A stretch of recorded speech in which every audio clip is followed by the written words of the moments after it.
తెలంగాణ రాష్ట్ర ముఖ్యమంత్రి రేవంత్ రెడ్డి గారు మొన్ననే అమెరికా పర్యటన పూర్తి చేసుకొని వచ్చారు. వేల కోట్ల రూపాయల పెట్టుబడులు తీసుకొచ్చామని చెప్పి పత్రికలు మేము చూడడం జరిగింది. చాలా సంతోషం. వేల కోట్ల రూపాయల పెట్టుబడులు ఎప్పటికల్లా తీసుకొస్తారు, ఎప్పటికల్లా పూర్తి చేస్తారు.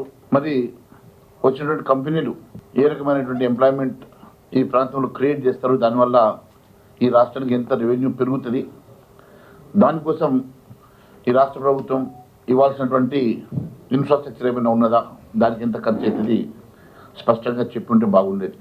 తెలంగాణ రాష్ట్రంలో పెట్టుబడులు, ఆయనకు సంబంధించినటువంటి తమ్ముళ్ళు, ఆయనకు సంబంధించినటువంటి కుటుంబ సభ్యులు దాదాపు 150 మంది పైన వివిధ దేశాలలో వివిధ బిజినెస్లో సెటిల్ అయిన సంగతి వారు చెప్పుకొచ్చారు.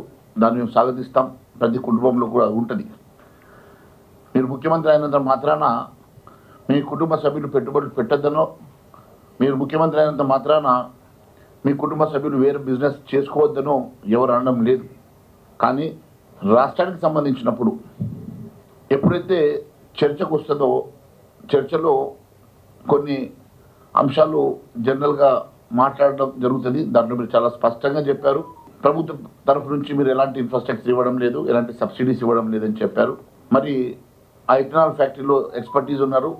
మీ తమ్ముడు ఇథనాల్ ఫ్యాక్టరీ పెడతామని చెప్పి మీరు చెప్పడం జరిగింది.